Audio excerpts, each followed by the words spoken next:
Good morning. Thank you so much for being here with us, whether you're joining us in person or joining us after the fact. My name is Meredith. I'm a parenting educator with Parenting Now, and we're here this morning to talk with Heather Gray, who also works with me at Parenting Now, and we're going to be talking about mental health for new and expecting parents, which I think is a really, really important topic for this time. A few housekeeping items. We have people muted, and at the end, if you'd like to ask questions during our Q&A portion, you're welcome to unmute yourself at that time.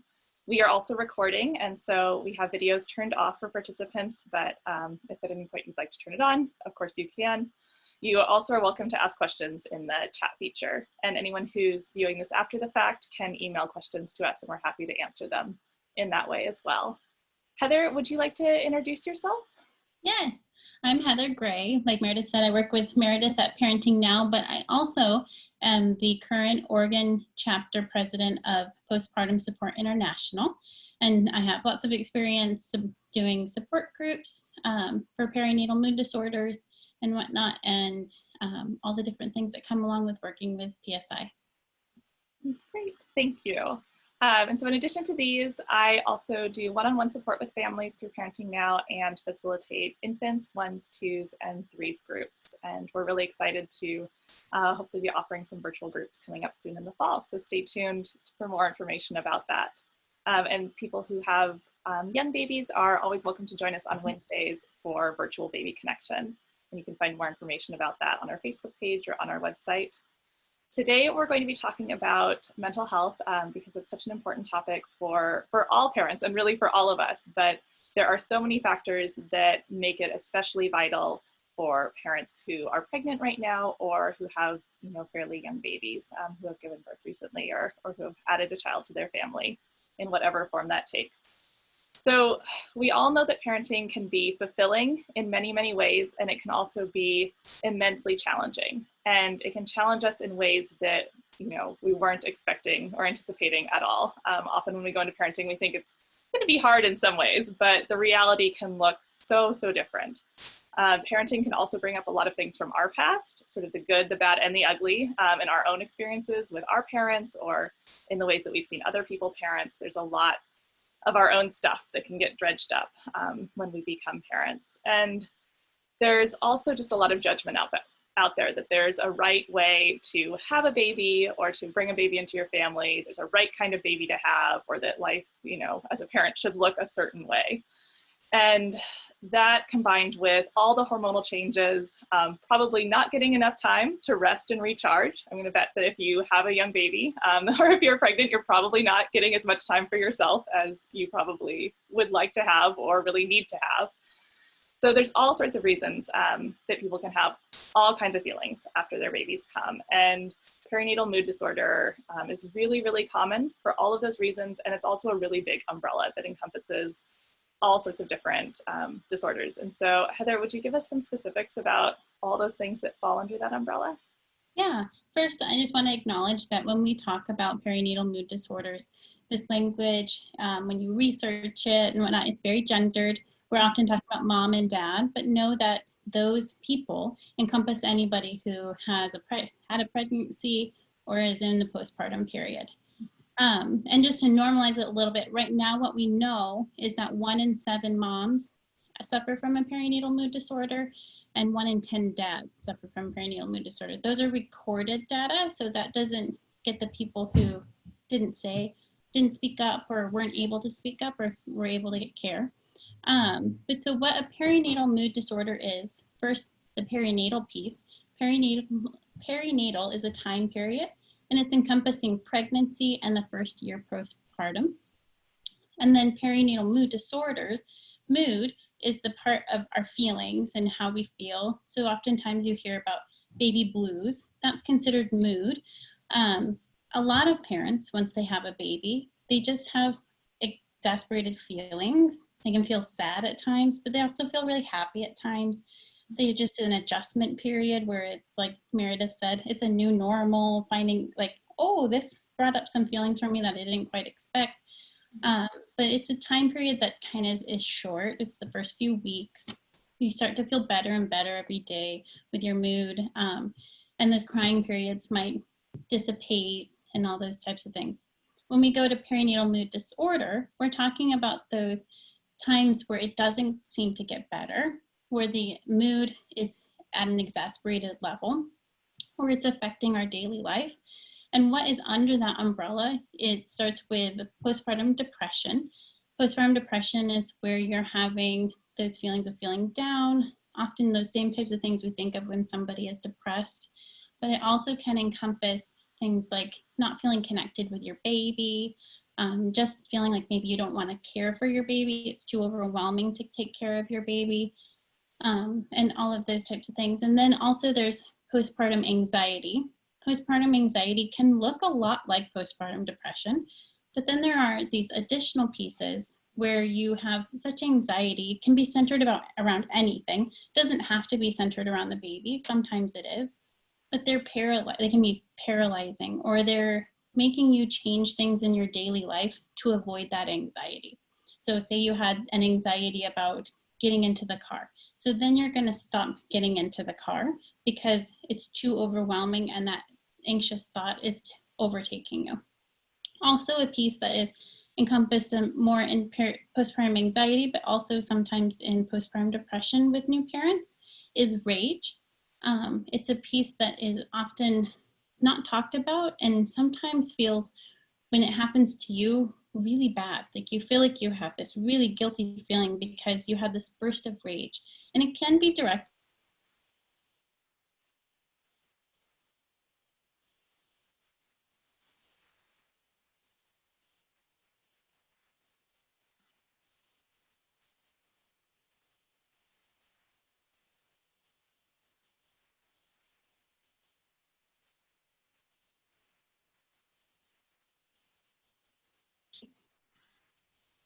Anxiety.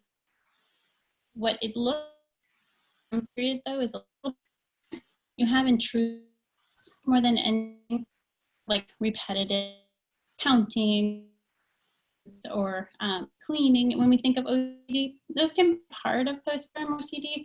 Often it's about intrusive thoughts. The stories we hear in the media about the person confess that they felt they were going to harm their baby.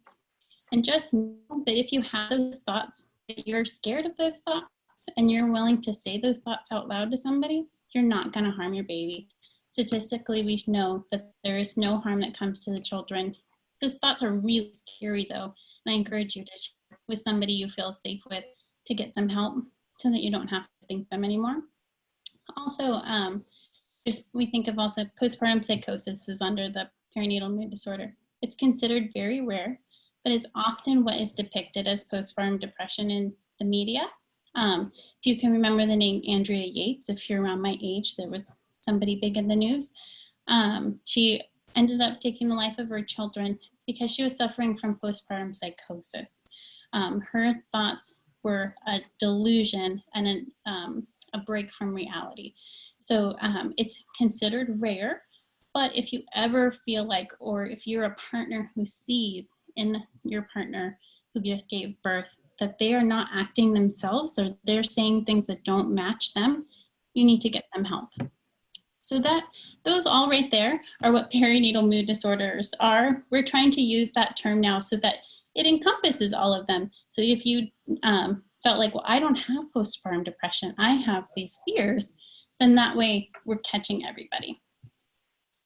Yeah, and that's so important. And I really appreciate that you brought up the way that it's depicted in the media, because so much of our idea of it comes from what we see in, TV shows or movies, rather than accurate information. And there's just a lack of that, in many cases, where parents are left to just sort of wonder, okay, is this just the baby blues? Is this something more serious? And it can be really hard to know when to ask for help.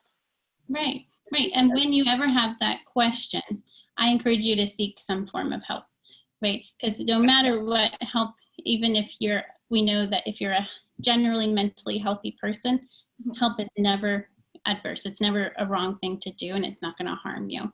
Yes.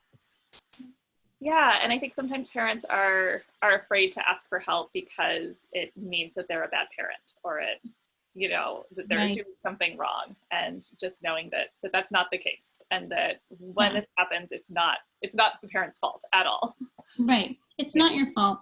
It's not your fault to feel these feelings and for your body to go through these things. And I can say that when you are feeling this way, the first, biggest, hardest step is to ask for help. Even if it's from your partner, if you have a supportive partner, it's really hard to admit out loud that you're not feeling the way that you thought you would.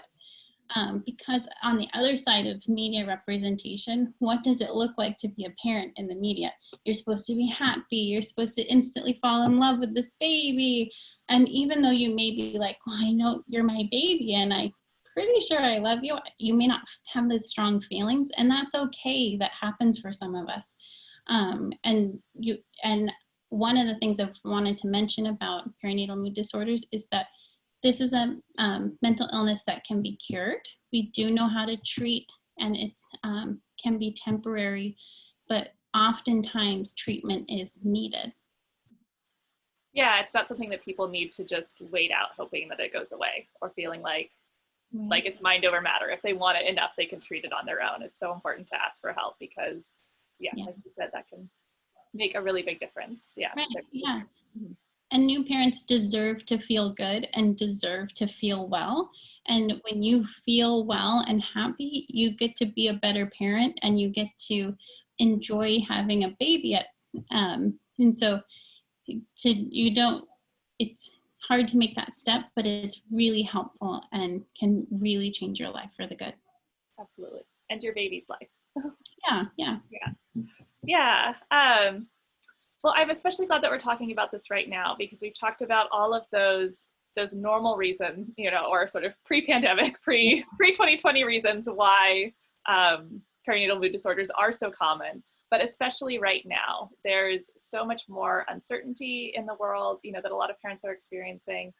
The stay-home orders and the pandemic have really shifted the amount of community support that parents might have been expecting to get. They might have had plans in place to have, grandparents come and help. And a lot of that, has been sort of thrown out the window, or the way that they were expecting, childcare to go once their baby was a certain age. That's all new and different now. All of the new sort of national focus on how we're addressing race as a country, systemic injustice. Often when people become new parents, there's kind of added weight to concerns about the future, the environment, the world as a whole. There's just a lot of extra heaviness on new parents right now. And I wonder if that's something that you can speak to a little bit, and just ways that parents can help mitigate that extra weight that they might be feeling, or extra anxiety. Right. One thing that we do know with perinatal mood disorders is not everybody, but a lot of people who suffer from them experienced a traumatic experience. And trauma is for the person, right? They get to decide what is traumatic to them. Going through a pandemic as a new parent, or pregnant, or giving birth during a pandemic can be traumatic for some people. And so just giving that acknowledgement that, like, this is a crummy situation for a lot of people. Like Meredith said, I had a plan in place. That plan is gone now. What do I do? That alone can cause some really heavy feelings. And to be able to manage those, I'll be honest, we're still in the trauma. So when you're within the trauma, it's really hard to manage those feelings, but there's ways we can cope through it. That we do know. We're really lucky in our area to have different supports, because what we talk about with perinatal mood disorders at any time is that for treatment, there isn't just one thing that works. You often want to see a trifecta of treatment for people. Seeking counseling. We have counselors in our area that you can talk to, even if it's not even baby related. You just want to talk about the pandemic. Seeking a counselor can be really helpful. And then support groups. All of the support groups that have been out there have moved online. That's fantastic, because even though you don't get to have that physical personal connection, you still get some personal connection via video. It's the best of a crummy situation, right? But there are even new support groups that are dealing specifically with parenting in the pandemic. And so getting to talk about this is the expectations I had and it was going well, and now it's not. And so making sure that you have people that you can connect to and realize that you're not alone, and make that connection and talk it through with other people can be really powerful. Also, if needed, this is a decision that's always made between client and their provider, but medication is an option. There are lots of different medications that are feeding safe, and there are different ones. If you've been on medication previously, that might be an option to go back to it if you're not on it anymore.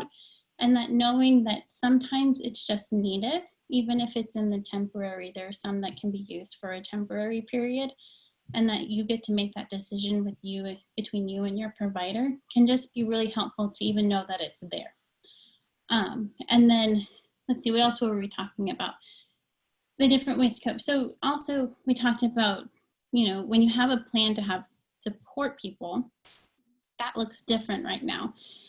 Having support people can be really helpful to take some burden off of you and your partner or whoever is parenting the child, but that doesn't feel safe for everybody right now. And so finding ways that either things can be left to the wayside, like reprioritizing what's important to you, to make sure that you're able to hit those and focus on those. So going back to SMART goals, if you've heard of those, the small, manageable, attainable.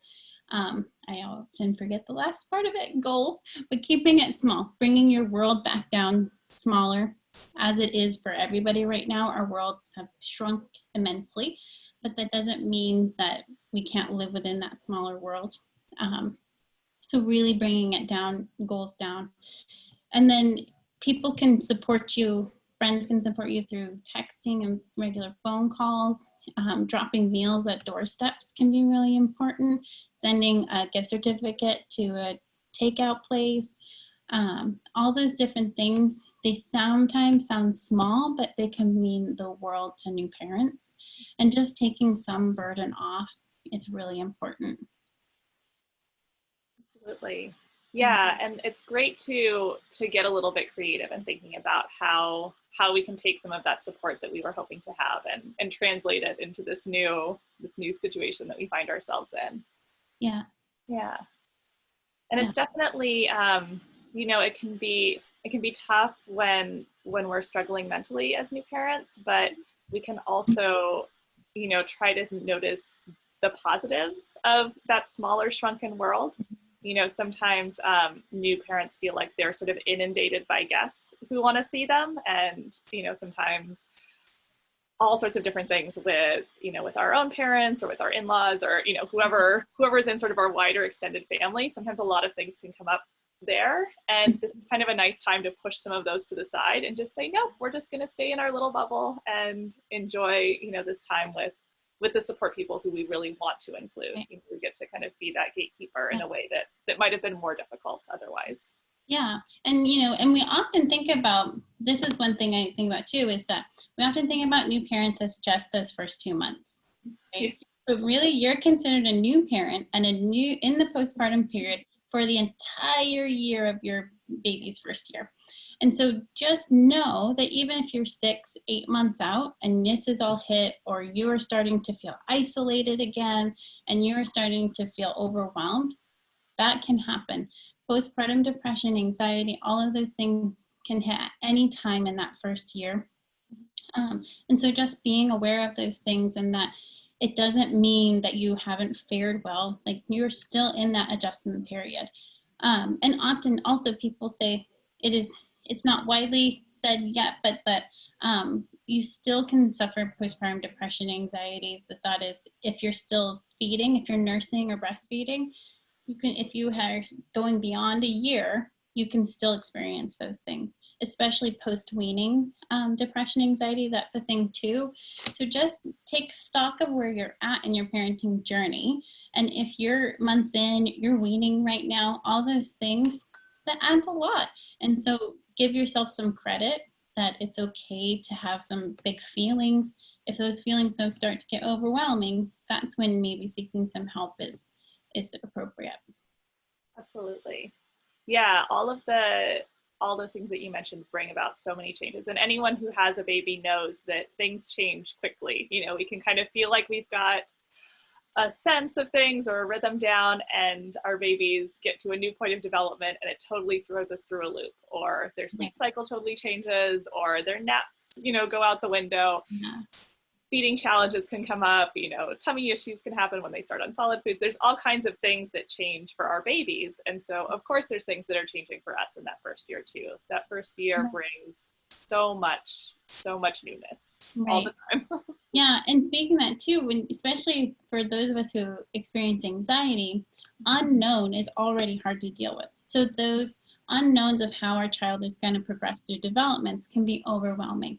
So right now we're in this pandemic and there are a lot of unknowns. And so having all of those unknowns stacked on top of each other is overwhelming for somebody who didn't just have a baby, but for those of us who did just have babies, it can really exasperate those feelings. And so just give yourself some credit that it's okay to feel a little overwhelmed by those unknowns. Yeah, absolutely. So we've talked a little bit about how parents can support themselves. And I want to spend a little bit of time too on how a friend or a partner or a parent, you know, someone else who notices that someone is struggling, but maybe isn't someone who wants to ask for help necessarily easily. How can they help? Yeah, how can they help that person? So there's lots of ways, and it's our culture isn't necessarily set up for us to feel comfortable in being that person for somebody who isn't seeking our help directly.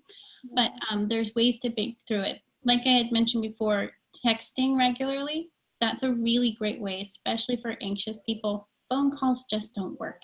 They're not going to answer your phone calls if they're feeling anxious. It's too much work. But texting allows freedom for them to text you back. But just check in, like, how are you doing this morning? How are you doing this afternoon? How, you know, breaking their world back down small again for them so that they are not overwhelmed by this big picture. So making sure your language is about, like, how is it right now? You know, and then other ways too. I've put a lot of thought into this, but if you feel like somebody really needs like physical support, being committed to quarantining for 2 weeks and setting up a plan as to how it could come in your home and help you with those things, or ask them what would be appropriate and feel safe for them to be able to give some physical help with their laundry or cooking or whatever. And then other ways that people can support each other. I just had a little blank in my head right as I went to say it. So we talk about texting and phone. You can call if you want. I just don't guarantee they're not going to answer. And then making sure you can be there physically if they need you. I'll have to come back to it. I think I blanked a little bit. It'll come. That's totally fine. We all have those moments. Oh, I remember. I told you, it'd come right back. So gathering resources for them. So if you're concerned about them, gather those resources and have them at least in your back pocket, and explore them ahead of time. Know what they offer, know the process, and then if you're really concerned about with somebody, say so. You need to tell them that you're concerned about them, and do it in a gentle way. Say, I really know you wanted to experience this new parenthood in a really happy way, and I feel like something's weighing you down. Like it doesn't seem like you're yourself. I want to help you. I have these resources. If you want to go through them together, I'm happy to help. I'm happy to make a first phone call for you. Helping and taking that burden off again, doing some of the work for them, because adding extra work, especially for somebody who's depressed, it's not possible for them. It just isn't. Those of us who have anxiety or OCD might have already done that work at an obsessive level. So just know that they might already know all the answers. But seeking that help and having somebody break that door open for them to say, like, I'll make that first phone call for you. Let me see what needs to happen to get you on that online support group. If you want, I'll show up too with you and we'll go together online together and you'll see my face. And, you know, offering those kinds of things can be really helpful and powerful. That's great. Yeah. Back when we used to do in-person things, that's definitely something that we would recommend, is going with someone, because like you said, just getting in the door can be a really big barrier to overcome. I mean, that can be a huge hump to try to get over. And So having someone, having a friend or a partner, whoever it is, having someone with you, accompanying you, even if it is just virtually at this point, even if it's just, connecting beforehand over FaceTime or over text, and maybe texting during it, being like, hey, how's it going? What do you think about, Right. Yeah, and that's kind of opened up this beautiful door too. Say your best supportive friend lives 2 states away. Yeah. They can join you now. They can walk you through, text you like, okay, we're gonna log on in a few minutes. I'll be on. I'm looking forward to seeing your face on there. And you can be there, and you don't have to participate, but you can just be there for that person. And so there are some, like you said, things that are beautiful about shrinking our world and how things have adapted and changed. And that can be one of them. Yeah, and there's so much that technology offers. There is that lack of in-person contact, and that's really important for people to try to find a way to do safely too. But yeah, just being able to be home and connecting with a support group, because sometimes getting out your own front door with your baby and the massive pile of things that a tiny person seems to need whenever they go anywhere can be a lot. It's just a lot to juggle. Yeah. I wanted to go ahead and open up the floor real quick in case we have anyone who has questions. So questions can be, like I said, submitted either through chat, or you could go ahead and unmute yourself if you're here with us live and have a question right now. So we'll go ahead and pause for just a minute for that.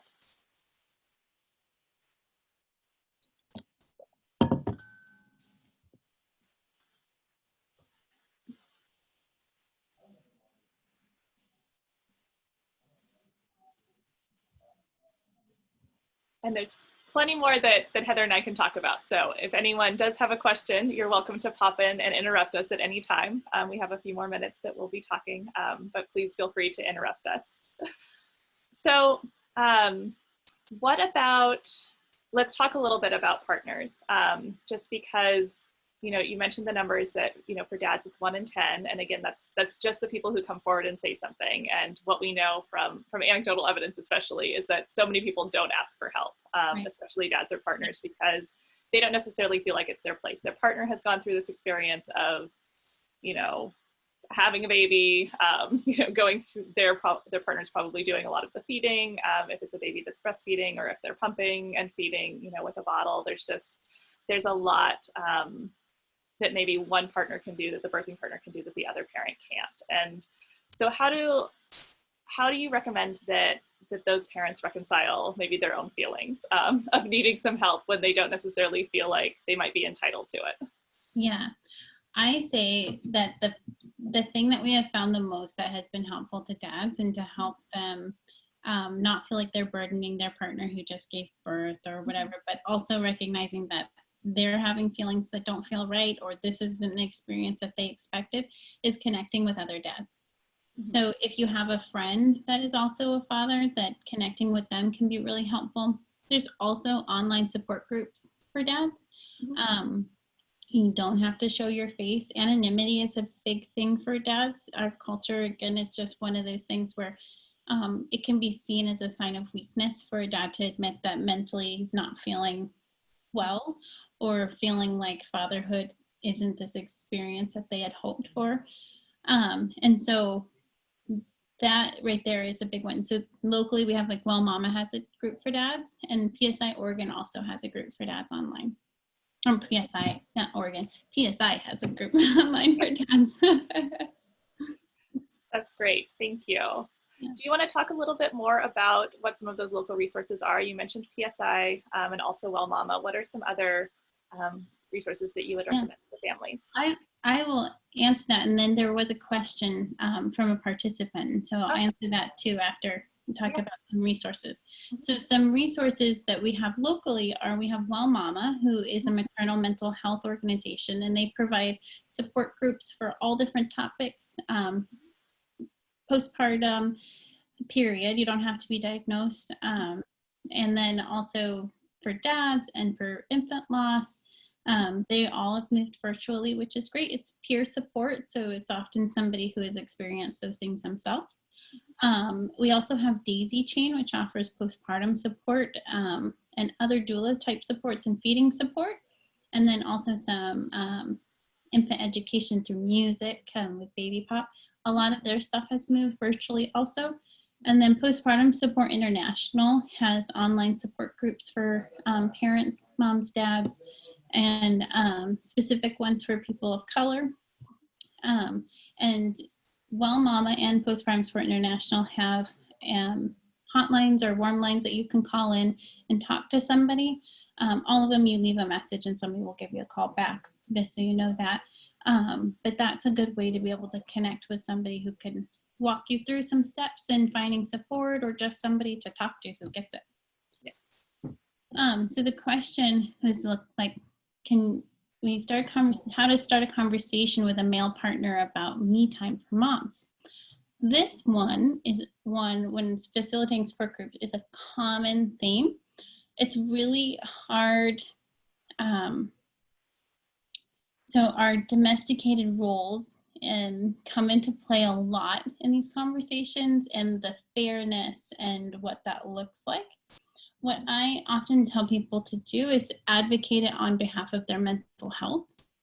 And it's not about wanting to take care of the household or the baby or their partner, but it's about taking care of yourself. And that this time is something that is needed to be able to be a good partner and a good parent.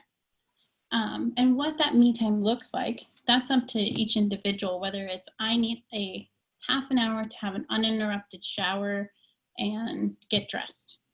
I need to have a walk every day. And what that person needs, when you're in a partnership, oftentimes there's give and take. There's the half happy, the compromise. So finding what can work for both. And right now, recognizing that there's elements that are harder.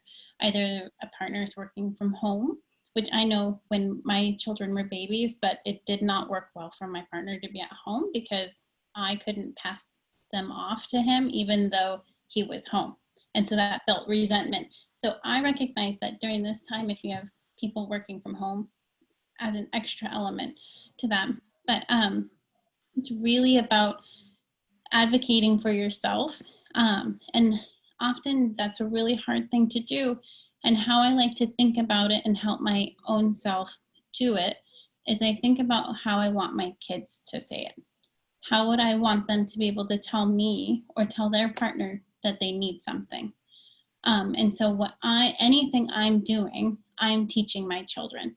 And sometimes when we can take that off of us and put it back to our parenting, it can make things a little bit easier. And even that as a conversation starter, that when our kids are in a partnership and they're an adult, this is what I want for them. Therefore, that's what we need to model. So having me time, moms need me time, absolutely, and dads need me time too. And so talking about that and having that conversation about let's decide what we want to model for our children and how we're going to do that. And that also can take away for the partner that feeling of like, it's not about you not giving this to me, but we need to show how are we going to figure this out together to show our children. I hope that answered it. You're welcome. Yeah, it can definitely be hard to have that conversation. And sometimes, talking about it, like as a family unit, how do we make sure that we're both getting time that we need to do the things that we need to do? And then that opens up the floor, for them to share a little bit because there might be something that they're needing. And you also have a chance to advocate for yourself without it feeling quite so much like something that you're putting on them. Yeah. And in our house, we really like to talk about the half happy, the compromise, that a compromise is half happy, but it's not going to be perfect when you have another person who has maybe a conflicting view. But when you're in partnership, it's about coming together and figuring out where that middle is. Yeah, we can kind of accept that this is something that needs to happen, just like many other basic chores in the household. We think about it as just something that needs to be part of our routine, then where do we slip it in? So just like we think about, okay, how do we manage, what time do we find to do the laundry? What time do I find to do something for myself? What time does my partner find to do something for themselves? Right. Yeah. And one of the biggest things that have shifted, I even speak personally, my me time was outside of the house. So before pandemic, I was getting my me time. I got to go to the office. I got to see friends. Mhm. And all of a sudden that changed, right? And that's happened for a lot of parents, especially parents with babies, that your outlets, your time to feel like an adult again, have gone. They're just gone right now. And so finding that shift and helping partners realize that your world has shifted immensely and that that's not okay feeling, and finding a way to re-navigate what your world looks like is really important. It was an eye-opener for my husband, who was like, oh, I mean, I kind of like this. We're all home together. We get to be together. I'm still working. And I said, well, you get to see all of your coworkers and talk to them online. I don't get that. And I don't get to go here, and I don't get to do this activity that we normally did. And he was like, oh my goodness, that your world really has changed a lot. So just sometimes they just don't even see it. Yeah. And we don't see it for them either. And so just like having that open communication, and it can feel scary too when you have anxiety. Starting those conversations can feel really scary, because we think of the worst case scenario. They're going to be angry with me that I'm saying I need time away from them. They're going to feel unloved. They're going to feel, but that's often not. More often than not, partners feel more loved that you were able to be open with them and tell them what you need. Yeah, and I just want to mention also that can extend to just what our level of physical intimacy is and what we're wanting, because often we talk about with new moms, especially feeling touched out, especially if moms are nursing or, spending long periods of time holding the baby. There's just a lot of physical contact, which is great at giving us all sorts of really happy hormones in our brain, but it also is a lot. It can be, we can just need a break. And so listening to what our own needs are around the amount of physical contact that we want with our partners, and acknowledging them for ourselves and then finding a way to share them is really important. Another way that resentment can kind of bubble up is when we feel like there's this whole other side that we have to fulfill for someone else. That maybe is hard. Yeah. It's good practice too, because navigating intimacy as a parent, it's going to look different than it did before you had children. And so navigating that together is part of the intimacy, right? Like discussing that together and having those open discussions can be really connecting between partners. And that kind of speaks to what the other question was, addressing mom guilt. I feel like somewhat unavoidable, but it's how you navigate it. So I think we're just wired to feel a little bit guilty. It's about the connection piece. But how I like to navigate, or how I help people navigate it, is again thinking about teaching your children. So when I go and do a walk by myself, even if my children want to come, I let them know that mom needs time by herself. It's important for me to feel good, and for me to be the best mom that I can be, I need to go on this walk by myself. It's hard when, my children are 3 or 4 and 7. And so when they're babies, they may not understand it at that level, but you're coming back. And that coming back is really important for babies. And it's like, oh, you're back. I love you and I'm excited. And so babies don't need constant stimulation, right? We also know constant stimulation might make your nights a little bit harder too. So helping them be with you in the same room is still connection. They still feel safe. They still feel secure, but you can do something for yourself and give them attention as needed. And you don't have to give your full 100% attention. One of those things I really like too is reading. You can, babies, they say read to your babies. It doesn't have to be a baby book. It can be a book that you're really into. It could be a graphic novel of like graphic nature, and it could be a romance novel. They won't know. So it's okay to read that out loud and to have that time and to enjoy something for yourself if they really love hearing your voice and being in the same room as you. And for feeling those mom guilts about touch, it's another one, again, that maybe you set up a time at the end of your partner's work day or work time, or when they have a break, to be that baby is on them, and maybe you can leave the room if they're not copacetic with you passing them off, because that happens too. But just finding a way that you can maybe even connect with them in somebody else's space can be really powerful, so that you don't have to have that constant stimulation, because it can be really overwhelming and can make you feel guilty that, like, well, clearly they need me, but they'll still need you in the 10 minutes after your break. So Yeah. that's okay to take that break. Mhm. And it's great for them to have that bonding time with their Yeah. dad or with the other partner. Sometimes that we feel like as moms we have to do a lot of the heavy lifting, and there is a lot that Right. both parents have to do. But sometimes we feel like we have to swoop in and save the situation if our partner is having a hard time soothing them, or having a hard time getting them to take the bottle, or having a hard time with whatever the situation is.